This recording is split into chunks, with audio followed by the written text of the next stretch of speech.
Hi friends. இன்னைக்கு நம்ம என்ன பண்ண போறோம்? இன்னைக்கு என்ன நாள்னு முதல்ல சொல்லுங்க. இன்னைக்கு வந்து Tuesday. ஆமா. Tuesday. டவுட் வந்துச்சு. Tuesday. இன்னைக்கு வந்து ரொட்டீன் vlog தான் பண்ண போறோம். என்ன டேட்? இன்னைக்கு வந்து 8th or 9th. இன்னைக்கு வந்து ஜூலை 8th July 2025. இன்னைக்கு நார்மல் டியூஸ்டே ரொட்டீன் vlog. இன்னைக்கு ஃபுல் டே ரொட்டீன் vlog பார்க்கலாம் फ्रेंड्स. நம்ம வந்து என்னெல்லாம் வீட்டில் வேலை செய்கிறோம், என்னெல்லாம் பண்ணுறோம் இன்னைக்கு அப்படிங்கிறதுல வந்து ஃபுல் டே ரொட்டீன் பார்க்க போறீங்க. காலையில் வந்து தோசை சாப்பிட்டோம், அப்புறம் சட்னி, தோசை, அதுக்கப்புறம் சாம்பார் சட்னி தோசை சாப்பிட்டாச்சு. இப்போ மதியம் லஞ்சுக்கு வந்து சூப்பரான ஒரு டிஷ்ஷு செய்ய போகிறோம். என்னென்னு பார்த்தீங்கன்னா பருப்பு குழம்பு சாதம் வச்சுட்டேன். அது வடிக்கிற ஸ்டேஜுக்கு வந்துருச்சு. இன்னும் கொஞ்சம் நேரம். இந்த பக்கம் பார்த்தீங்கன்னா பருப்பு குழம்பு, நம்முடைய ட்ரெடிஷ்னல் பருப்பு குழம்பு. ஆமாம், எங்கள் ஊர் ஸ்டைல் பருப்பு குழம்பு. அதை பண்ண போகிறோம். அதுக்கப்புறம் வந்து சிக்கன் எடுத்துகிட்டு வந்துருக்கிறாரு. சிக்கன் வந்து ஃப்ரைடு சிக்கன் செய்கிறோம். Okay friends, special. ஆமாம், எல்லாமே வந்து ஒவ்வொன்றா அடுத்தடுத்து பார்க்கலாம். வாங்க வீடியோக்குள்ள போகலாம் ஃப்ரெண்ட்ஸ். இப்போ வந்து சிக்கன் வந்து 1 kg எடுத்து நல்லா கழுவியாச்சு. இதை வந்து ஃப்ரைடு சிக்கன் செய்ய போகிறோம் ஃப்ரெண்ட்ஸ். அதுக்கு வந்து தேவையான மசாலாலாம் எடுத்து வச்சாச்சு. இது வந்து பார்த்திங்கன்னா மிளகா பொடி, உப்பு, மிளகுத்தூள், கரம் மசாலா, தனியாத்தூள், கொஞ்சமாக மஞ்சத்தூள், கார்ன்ஃப்ளவர் வந்து 1 ஸ்பூன் போட்டிருக்கிறேன். இது நல்லா வந்து சிக்கனில் பிசைஞ்சு கொஞ்சம் நேரம் ஊற வச்சிட போகிறேன்.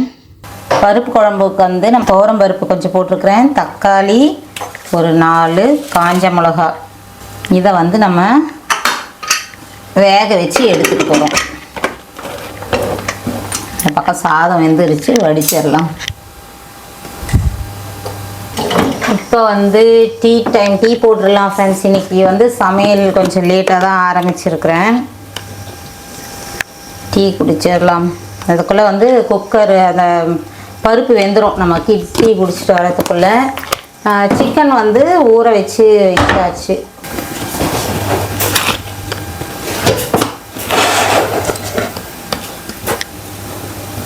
ஒவ்வொரு சர்க்கரையும் ஒவ்வொரு மாதிரி ஸ்வீட் இருந்தால் என்ன தான் பண்ணுறது, பைத்தியமே பிடிக்குது. ரேஷனில் வாங்குகிற சர்க்கரை நல்லா இருக்கும். கடையில் ஒரு சில பிராண்டெலாம் ரொம்ப கம்மியாக இருக்குது, ஒரு சிலது மீடியமாக இருக்குது, ஒரு சிலது நிறைய இருக்குது. அது ஃபஸ்ட்டு செக் பண்ணுறது, அதுக்கப்புறமா வேணுமா வேணாமான்றது மாதிரி சேர்த்துக்கிற மாதிரி இருக்குது. என்னடா இது சக்கரைன்னு நச்சுன்னு ஒரே டேஸ்ட் இருக்கும். ஆனால் ஒவ்வொரு பிராண்டுக்கும் வேரி ஆகுது. ஜனனிக்கு வந்து காஃபி ஃப்ரெண்ட்ஸ். இப்போ வந்து பார்த்தீங்கன்னா ஜனனிக்கு காஃபி போட்டுட்ருக்காங்க. இவங்களுக்கு வந்து டீ. உங்களுக்கு வேணுமாங்க? ப்ரூ இருக்குதுங்க, ப்ரூ. எனக்கு வேண்டாம். கிளைமேட் சரியில்லை, அதனால குடிக்கிற மூடில் இல்லை. எனக்கு வந்து பார்த்தீங்கன்னா கொஞ்சம் கோல்டான ஒரு கிளைமேட்ல மழை பெஞ்சதுன்னா காஃபி குடிக்கிறதுக்கு தோணும். மற்ற நேரத்துலலாம் வந்து வேர்த்து விழுத்துட்டு வச்சுக்கோங்களேன், காஃபி குடிக்கிறதுக்கு பிடிக்காது. அதுவே சூடாக இருக்கும்போது எப்படி நம்ம ஏற்கனவே கிளைமேட் ஹாட்டாக இருக்குது, இதில் வேற காஃபி வேற கொஞ்சம் சூடாக குடிச்சுன்னு வச்சுக்கோங்களேன். குடிக்கல, அது உங்களுடைய 12 மணிக்கு ரோட்ல டிராவல் பண்ணியிருந்தா கூட குடிப்போம். அப்படியே நடுவுல வந்து நச்சுன்னு குத்துவாரு சூரிய பகவான், ஆனாலும் குடிப்போம். இன்னும் ஒரு சில பேர் இருக்காங்க ஃப்ரெண்ட்ஸ், எவ்வளோ ஹாட்டாக இருந்தாலும் அந்த உதாரணத்துக்கு டீ போட்டு அவனை ஃப்ரீஸ் பண்ணிட்டு அப்பப்போ ஒரு டீயை போட்டுட்டே மட்டும்தான் அவங்க வந்து அதுக்காக உங்களை சொல்லல நான் வந்து ஒரு சில பேர் சொல்றேன். என்ன இல்லைங்க, என்ன வந்து மதியம் ரொம்ப வந்து அடிக்கடி குடிக்கிறவங்கலாம் நீ வந்து பார்த்தீங்கன்னா காலையில் ஒரு டைம் இல்லை, அப்புறம் 11 டைம் ஈவினிங் தான். மேக்ஸிமம் ஒரு 3 டீ தான் குடிப்பாங்க அவங்க. ஒரு சில பேர் நான் பார்த்துருக்கேன், அவங்க பார்த்தீங்கன்னா ஒரு பீரியடிக்காக அடிச்சுக்கிட்டே இருப்பாங்க.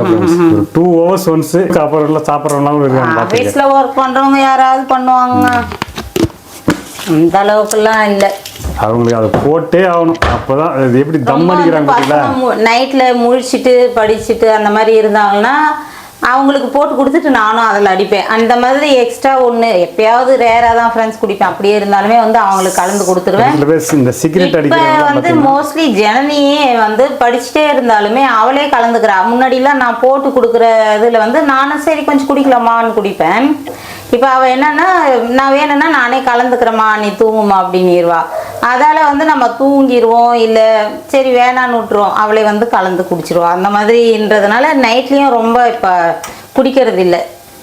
ஒரு சில பேர் பார்த்தீங்கன்னா சிகரெட் அடிப்பாங்க, அது 1 ஹவருக்கு ஒரு சிகரெட் அடிச்சுக்கிட்டே ஆங்க அதுக்கு போறீங்க அது மாதிரி இந்த டீ குடிக்கிறதுக்குள்ள ஒரு மணி நேரத்துக்கு ஒரு டீ போட்டா அதோட இதை சேர்க்குறீங்களா ஒரு ஹேபிட். எல்லாமே அடிக்ட் ஆயிட்டோம்னா அவ்வளவுதாங்க. சிகரெட்டா இருந்தான்னா பின்ன தண்ணியா இருந்தான்னா டீயா இருந்தா எல்லாம் அடிக்ட்ன்றதுன்னா அந்த வார்த்தை அதுக்கு ரொம்ப வந்து ஒரு மைண்ட் எப்படி கஷ்டமா இருக்குதான் அப்படிங்கிறது தான் அடிக்ட். இது வந்து நார்மல் தான். குடிச்சா மட்டும் தான் அவங்க ரெஃப்ரெஷ் ஆயிடுவாங்க. ரெஃப்ரெஷ் ஆகணும்ன்ற ஒரு கான்செப்ட்ல அவங்க அடிச்சு குடிச்சிட்டே இருப்பாங்க. ரொம்ப ஒன்றும் அப்நார்மல் கிடையாது. நம்ம வந்து பார்த்தீங்கன்னா ஒரு எக்ஸ்ட்ரா அந்த ஒருவேளை அந்த 11 மணிக்குங்கிறது வந்து நம்ம சமைக்க ஆரம்பிப்போமா சரி கொஞ்சம் குடிக்கலாம் அப்படிங்கிற மாதிரி ஆரம்பிச்சது தானே தவிர இப்போ வெளியெல்லாம் இருந்தோம்னா குடிச்சே ஆகணும்லாம் இருக்காது. நம்ம வீட்டில் இருந்தோம்னா இல்லை வெளியே அப்பாவோட போனோம்னா நாங்கள் கேட்போம். டிராவல் பண்ணும்போது அது ஒரு ஜாலியாக இருக்கும். எக்ஸ்ட்ரா கூட ஒரு விட்டு போவோம். அன்னைக்கு வெளியே டிராவல் டைம்னு பார்த்தீங்கன்னா 11 மணிக்கு, அதுக்கப்புறம் இடையில 3 மணிக்கு அப்படிலாம் கூட கேட்போம். அதுக்கப்புறம் 6 மணிக்கு அப்படி கேட்போம். அது ஒரு ஜாலிக்காக குடிப்போம். அது செமையா இருக்கும். மற்றபடி வந்து ரொம்ப அடிக்ட் இல்லை. ஜனனிக்கு காஃபி ரெடி.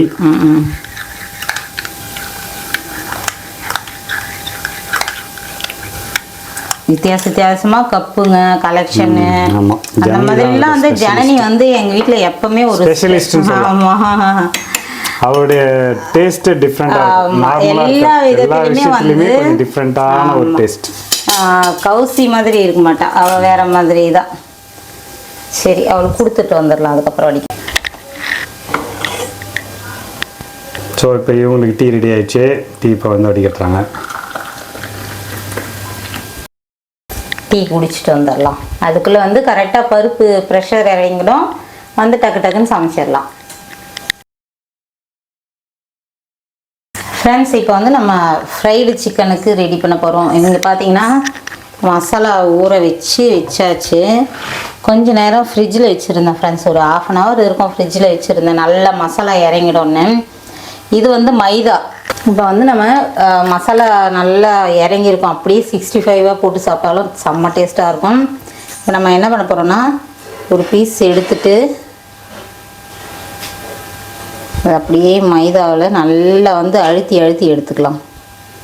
நமக்கு எத்தனை கோட்டிங் எவ்வளோ மேலே வந்து உங்களுக்கு மொருவலாக வேணுமோ அந்த அளவுக்கு வந்து அத்தனை கோட்டிங் வந்து நம்ம மாவு இந்த மைதா சேர்க்குற மாதிரி இருக்கும். வந்து இது நல்லா பாருங்கள், நல்லா டிப் பண்ணிவிட்டு அப்படியே லைட்டாக தண்ணியில் விட்டு திரும்பவும் பார்த்தீங்கன்னா திரும்பவும் எடுக்கிறோம். திரும்பவும் அப்படியே அழுங்காமல் தண்ணியில் போடுறோம். திரும்பவும் அதை எடுக்கிறோம்.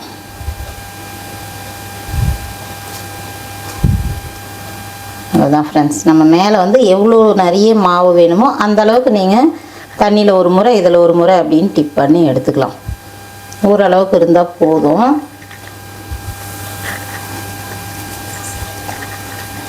அந்த மாதிரி வந்து எல்லாம் அதை மாதிரி பண்ணிக்க வேண்டியதுதான்.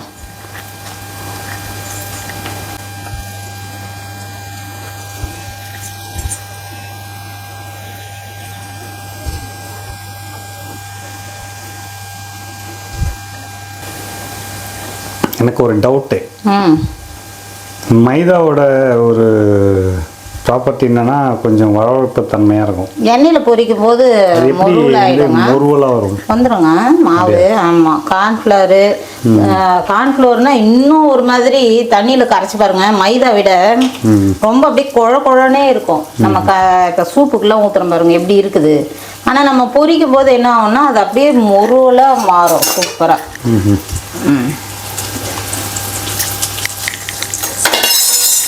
போடுற வரையும் கொஞ்சம் குறைச்சி வச்சுக்கலாம். முதல்ல ரெடி பண்ணிவிட்டு அப்புறம் போட்டிருக்கலாம். சரி, நான் உங்களுக்கு ஒரு 2 பீஸ் போட்டு காட்டிட்டோம்னா அதுக்கப்புறம் நிறுத்திட்டு பொரிச்சிடலான்றதுனால கற்ற வச்சுட்டேன். எண்ணெய் வந்து அப்படியே புகையாக கிளம்புது, அதால் நிறைய பீஸ் போட்டோம்னா நல்லாயிருக்கும். அவ்வளோதான்.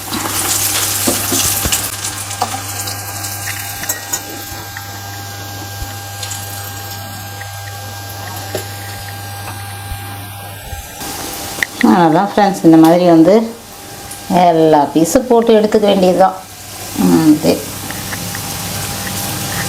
சரி, கொஞ்சம் நேரம் கழிச்சு பார்க்கலாம். ஃப்ரெண்ட்ஸ், ஃப்ரைடு சிக்கன் போட்டாச்சு.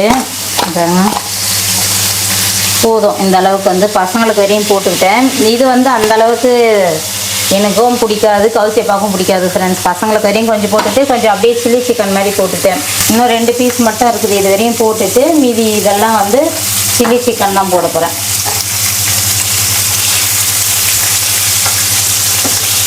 அவ்வளோதான், ரெடி ஆச்சா? அது அவ்வளோதாங்க. இன்னும் வந்து பருப்பு குழம்பு ரெடி பண்ணிடலாம்.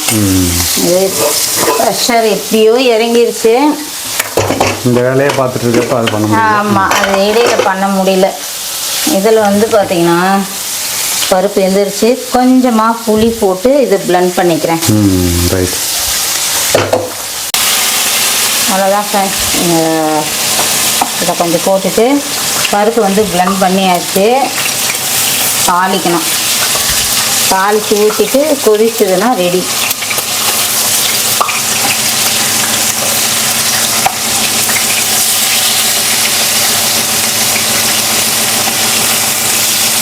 நேற்றுக்கு வந்து அக்கா பையனோட மாப்பிள்ளை அழைப்பு ஃபங்க்ஷன். நேற்றுக்கு அடுத்த சண்டே வந்து கல்யாணம். எல்லோரும் வந்து என் பசங்களை வாழ்த்துங்க. இப்போ வந்து வடகம் போட்டு தாளித்து குழம்புல ஊற்றிடுறேன். வடகம் போட்டாச்சு.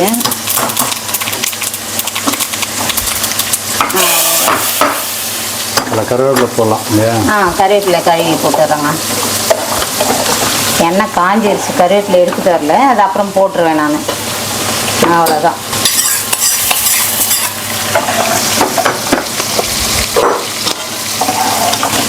நம்ம ஊர் குழம்பு பாருங்க எப்படி மணக்குது பாருங்க. செம்மையாகவும் இருக்கும் ஃப்ரெண்ட்ஸ். அது வடகம் போட்டு தாளிச்சாதான் ஃப்ரெண்ட்ஸ் நல்லா இருக்கும். இது இந்த டிஷ்ஷு பொறுத்த வரையும் கடுகு போட்டோம்னா கொஞ்சம் சப்புன்னு ரொம்ப ஒரு மாதிரி இருக்கும். வடகம் போட்டு தாளிச்சோம்னா சூப்பராக இருக்கும். அதால தான் வந்து நம்ம ஊர் சைடு எல்லாருமே வந்து இந்த தாளிப்பு வடகம், வெங்காய வடகம் போட்டுக்குவாங்க. அது போட்டு தாளிச்சாதான் நல்லாயிருக்கும் அப்படின்றதுனால.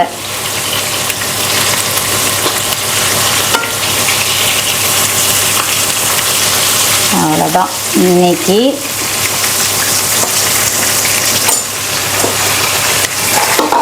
பருப்பு குழம்புல வந்து உப்பு போட்டு புளி போட்டு கடைவேன். இன்றைக்கி வந்து இந்த வேலையில் இருக்கும், உப்பு போட மறந்துட்டேன். இப்போ வந்து உப்பு போட்டுக்கிட்டேன். என்னடா உப்பை காணோம் அப்படின்னு நினைப்பீங்கல்ல, அதுக்காக தான் சரி உப்பு போடுறது எடுத்துடலாம் அப்படின்னு எடுத்துட்ருக்குறேன். உப்பு போட்டாச்சு. சாம்பார் ரெடி ஆயிடுச்சு. இது எப்படின்னா வந்து துவரம் பருப்பு, தக்காளி, வரமிளகாய், கொஞ்சம் பூண்டு போட்டு ஒரு 2-3 விசில் விட்டுடணும்.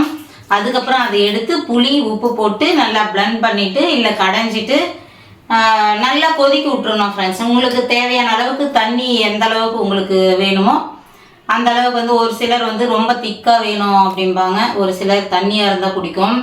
நான் வந்து மீடியமாக வைப்பேன் நான். அதுக்கப்புறம் நல்லா கொதிக்கணும். தாளிப்பு போட்டு கொதிக்க விட்டுட்டோம்னா சூப்பராக இருக்கும். இது கொதிக்கலைன்னா பரவாயில்லையான்னு கேட்பீங்க. கண்டிப்பாக கொதிக்க வச்சா மட்டும்தான் அந்த டேஸ்ட் வரும். கொதிக்கலைன்னா எப்படின்னா வெறும் உப்பு பருப்பு சாப்பிட்றோம்ல அந்த டேஸ்ட்டு தான் வரும் ஃப்ரெண்ட்ஸ். அதனால் வந்து அதுக்கப்புறம் அந்த ப்ராசஸ் பண்ணால் மட்டும்தான் பக்காவாக குழம்பு ரெடி. தாளிப்பு போட்டுட்டு நம்ம நல்லா கொதிக்க வச்சிடணும். இது வந்து கடுகு விட வடகம் போட்டால் தான் சூப்பராக இருக்கும். அதுக்காகவே வந்து நம்ம சைடு எல்லாருமே வந்து மோஸ்ட்லி 90% சொல்லலாம், இன்னும் அதிகமாகவே சொல்லலாம், கண்டிப்பாக தாளிப்பு வடகம் போட்டுக்குவாங்க ஃப்ரெண்ட்ஸ் இந்த குழம்புக்காகவே. ஏன்னா வந்து ரெகுலராக அடிக்கடி வைக்கிறது நம்ம சைட்லலாம் பருப்பு குழம்பு தான் வைப்பாங்க. அப்புறம் சாம்பார், அதில் வந்து எல்லாத்துக்குமே வந்து வடகம் யூஸ் பண்ணுறதுனால நம்ம வருஷத்துக்கு போட்டு வச்சுக்குவோம். புதுசாக பார்க்குறவங்களா இருந்தால் நம்ம தாளிப்பு வடகம் வீடியோ போட்டிருக்குறோம், லிங்க்கு கொடுக்குறோம், வேணால் செக் பண்ணுங்கள். ஒரு 2 கிலோ கூட போட்டுக்கலாம் ஃப்ரெண்ட்ஸ். அதை அப்படியே உதுத்து விட்டும் காய வச்சுக்கலாம். வேணும்னா நீங்கள் பாருங்கள், லிங்க்கில் கொடுத்துருக்குறோம். இப்போ வந்து பருப்பு குழம்பும் ரெடி ஆயிடுச்சு. நம்ம என்னெல்லாம் பண்ணியிருக்கிறோன்றதை பார்க்கலாம் வாங்க ஃப்ரெண்ட்ஸ். இப்போ வந்து நம்ம எல்லாம் சமைச்சு கொண்டு வந்தாச்சு. இன்றைக்கி லஞ்சு என்ன பண்ணியிருக்கிறோன்றதை பார்க்கலாங்களா. சாப்பாடு வந்து எப்பயுமே நம்ம வீட்டில் வடிச்சுக்குவோம். அப்பப்போ வந்து ரைஸ் குக்கரும் யூஸ் பண்ணுவோம். ஆமாம், ரேராக தான். இது ரொம்ப வேலையாக இருந்தேன்னா அந்த மாதிரி ரைஸ் குக்கர் யூஸ் பண்ணுவேன். மோஸ்ட்லி நம்ம வடிப்போம் ரெகுலராக. இன்றைக்கி வந்து லஞ்சுக்கு சாப்பாடு நம்ம ஊர் ஸ்டைல் பருப்பு குழம்பு. அதுக்கப்புறம் வந்து பார்த்திங்கன்னா தயிர் ஃப்ரெண்ட்ஸ். ரசம் வந்து இன்றைக்கி வைக்கல, தயிர் யூஸ் பண்ணிக்க வேண்டியதான். தயிர் யூஸ் பண்ணிக்கலாம். அதுக்கப்புறம் ஃப்ரைடு சிக்கன், அதுலேயே வந்து கொஞ்சம் சில்லி சிக்கன். இதுதான் வந்து இன்றைக்கி மதியம் லஞ்சுக்காக நம்ம செஞ்சது. அதுக்கப்புறம் வந்து நம்ம என்னெல்லாம் வேலை பண்ணுறோம், என்ன பண்ணுறோம் அப்படிங்கிறத பார்க்கலாம் ஃப்ரெண்ட்ஸ். இது வந்து லஞ்ச் வந்து இதோட முடிச்சுக்கலாம் ஃப்ரெண்ட்ஸ். இன்றைக்கி வந்து ஈவினிங் ஸ்நாக்ஸ் வந்து வெள்ளிக்கிழங்கு வேக வைக்க போகிறேன். நல்ல பெரிய பெரிய கிழங்கு, ஒரு 2 சின்ன கிழங்கு, நல்ல பெருசாக இருக்கும். அது 2ம் வந்து சின்ன கிழங்கு. இதை அப்படி கட் பண்ணி வச்சுக்கலாம்.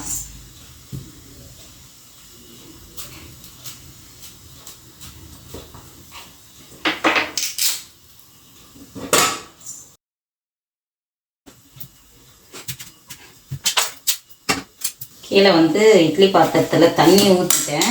தண்ணி ஊற்றிட்டு மேலே அப்படியே ஆவியில் வேக வச்சிடலாம். அப்படியே வச்சுட்டா பரவாயில்ல, போதும், சரியா போச்சு. அவ்வளோதான் ஃப்ரெண்ட்ஸ். வந்து மூடி போட்டு வேக வச்சிடலாம். 10 நிமிஷம் வந்துச்சுன்னா எடுத்து பார்க்கலாம். பசங்க வந்து நுங்கு சாப்பிட்டுட்ருக்குறாங்க.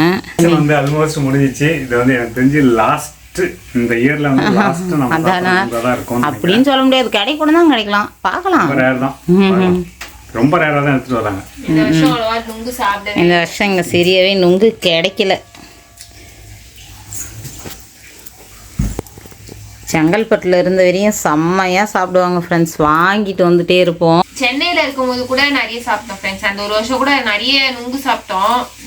இங்கே வந்து நுங்கே கிடைக்கல.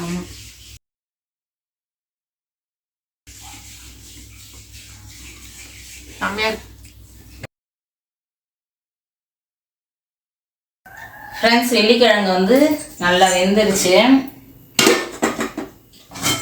ஆஃப் பண்ணியாச்சு பாருங்க, சூப்பராக வெந்துருச்சு.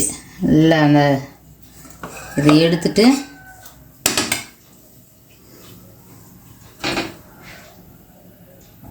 இது வந்து இப்போ அம்மாவுக்கு வந்து கொடுத்து அனுப்ப போகிறேன் ஃப்ரெண்ட்ஸ். இது அப்புறம் வந்து சில்லி சிக்கன், நுங்கு இருக்குது, நுங்கு வாங்கிட்டு வந்தா இருக்கு அவசியப்பா. அது எல்லாம் வந்து அம்மா அவங்களுக்கு கொடுத்து அனுப்பலாம். அப்புறம் வந்து பசங்களும் சாப்பிடுவாங்க. நல்லா வந்து சூப்பராக வெந்து இருக்குது. நல்ல பெரிய பெரிய வெள்ளிக்கிழங்கு. ஒரு சில டைமில் வந்து நம்ம வெள்ளிக்கிழங்கு வாங்கினோம்னா அப்படியே ஒரு மாதிரி உள்ளெல்லாம் நிறைய வேஸ்ட் ஆகும், பச்சை கலரில் ஒரு மாதிரி இருக்கும். இது எல்லாமே கிழங்கு எல்லாமே சூப்பராக இருக்குது. அவ்வளோதான் ஃப்ரெண்ட்ஸ், ஈவினிங் ரொட்டீன் ஆரம்பிச்சாச்சு. எல்லா வேலையும் முடிச்சுட்டு சரி வெளியே பெருக்கிடலான்னு வந்தேன். நம்ம வீட்டுக்கிட்ட வந்து நிறைய நாய்ங்க இருக்கும் ஃப்ரெண்ட்ஸ். அப்படியே வாசப்படியில லைனா பத்துட்டு இருக்கோம். நம்ம வந்து துரத்துனாலுமே வந்து பயமே இருக்காது. பொறுமையா நம்மளை பார்க்கும், என்ன ஏஞ்சிக்கணுமா அப்படிங்கிற மாதிரி. அந்த மாதிரி வந்து பார்த்துட்டு இருந்தது. அப்பா ஏஞ்சி போங்கடா, நான் பெருக்கிட்டு அதுக்கப்புறம் விட்றேன். அதுவும் நம்ம பெருக்கிட்டு தண்ணி தெளிச்சுட்டு வந்தோம்னு வச்சுக்கோங்களேன், அப்படியே அந்த சில்லுன்னு இருக்கிறதுக்கு வந்து லைனா படுத்துரும் ஃப்ரெண்ட்ஸ். கீழே நம்ம இப்போ நான் நிற்கிறேன் பாருங்க, அங்கேயும் நிறைய படுக்கும். இப்படியே வாசப்படியில படுத்துட்டு இருக்கோம். எப்போ வந்தாலும் நாய்ங்க தான் நம்ம தெருலெல்லாம் நிறைய இருக்கும். எல்லாம் வந்து குட்டியில இருந்தே இங்கே இருக்கிறதுனால அது வீடு மாதிரியே அது அமைச்சுக்கிச்சு. காரு கீழே தூங்குறது, மழை வந்தா காரு கீழே ஓடி போயிடுறது, இப்படி கேட்டு கிட்ட வந்து படுத்துக்கிறது. அது போது பாருங்க, எப்போ அப்படிதான் இருக்குமே. நல்ல ஒரு வைப்ரேஷன் தான் வச்சுக்கோங்க. அது ஒரு மாதிரி நல்லாதான் இருக்கும். இருந்தாலும் கொஞ்சம் ஓவரா இருக்குதோ அப்படிங்கிற மாதிரி இருக்கும். மற்றவங்க வெளியே இருந்து வரவங்களுக்கு வந்து என்ன இவ்வளோ இருக்குது அப்படிம்பாங்க. அந்த மாதிரி வந்தது பாருங்க. எத்தனை போது பாருங்க நான் சொல்ல சொல்ல இப்படிதான் பண்ணிட்டு இருக்கோம் ஃப்ரெண்ட்ஸ். நான் தண்ணி தெளிக்கிறேன், அந்த கொஞ்ச நேரம் அது ஏன் நம்ம ஏஞ்சி போகுதுன்னு இப்படி எப்படி பின்னாடி சுத்திட்டு இருக்குது. வந்து அப்படி நம்ம உள்ள போறது, நம்ம கேட்டு சாத்துறதுக்குள்ளே வந்து வந்து படுத்துரும். அதுக்காக தான் வெயிட்டிங். பின்னாடியே இப்படி எப்படி சுத்திட்டு இருக்குது பாருங்க. நம்ம ஏதாவது திட்டுற மாதிரி பண்ணோம்னா அப்படியே ஓரக்கண்ணில் பார்த்துட்டு இருக்கோம். அந்த மாதிரி எல்லாம் சேஷ்டை பண்ணோம் ஃப்ரெண்ட்ஸ். அது ஒரு ஜாலியா தான் இருக்கும் பசங்களுக்கும் எங்களுக்கும். அதுக்கப்புறம் வந்து தண்ணி தெளிச்சு கோலம் போட்டு வீடெல்லாம் கூட்டியாச்சு. அதுக்கப்புறம் சரி டீ குடிக்கலாம் அப்படின்ட்டு டீ குடிச்சிட்டு அதுக்கப்புறம் விளக்கேத்த ஆரம்பிச்சேன் ஃப்ரெண்ட்ஸ். சாயந்தரம் 5 ஆயிடுச்சு ஃப்ரெண்ட்ஸ். இப்போதான் வந்து வெள்ளிக்கிழங்குல சாப்பிட்டாங்க பசங்க. கொஞ்ச நேரம் போட்டு பண்ணிட்டாங்க. இப்போ வந்து பார்த்தீங்கன்னா 5:30 ஆயிடுச்சு. சரி டீ குடிச்சிடலாம் அப்படின்ட்டு போட்டுட்ருக்கேன்.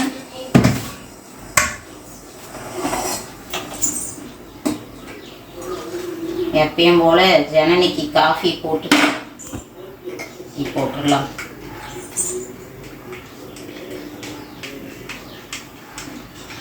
ஓகே, இல்லைம்மா கொஞ்சம் டார்க் ஆயிடுச்சு பாரு, இல்லைன்னா பால் கொஞ்சம் கலக்குறேன். மாமலை போகிறதுவே கொஞ்சம் டார்க் ஆயிடுச்சு. எப்படிடா, நல்லா இருக்குதா? ஸ்ட்ராங்கா நச்சக்குதா?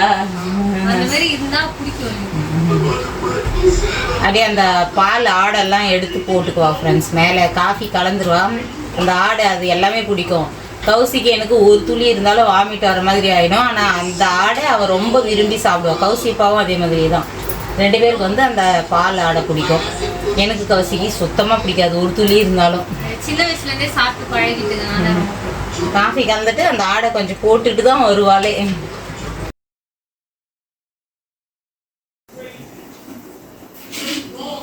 இப்போ வந்து நமக்கு டீ.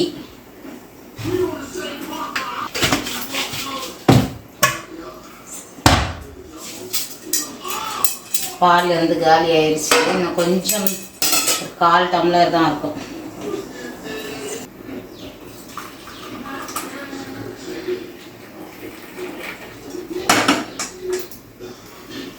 அவ்வளோதான் ஃப்ரெண்ட்ஸ். ஈவினிங் வந்து ரொட்டீன் முடிஞ்சாச்சு ஃப்ரெண்ட்ஸ். ஈவினிங் வந்து இங்கே தான் ரொம்ப பிடிக்கும். மேலே போனோம்னா வெளியே போய் டீ குடிப்போம். இங்கேருந்து பார்த்தோம்னா அப்படியே வெளியே பார்த்துட்டே அப்படியே நல்லாயிருக்கும் டீ குடிக்க. என்னோட டீ டைம் வந்து எப்பவுமே இங்கே தான். ஜாலியாக அப்படியே வெளியே பார்த்துட்டு, அதுக்காகவே ஊஞ்சல் வந்து இந்த இடத்துல போட்டுக்கிட்டோம். பார்த்துட்டு கொஞ்ச நேரம் டைம் ஓட்டிட்டு அதுக்கப்புறம் வந்து வேலையை ஆரம்பிப்போம்.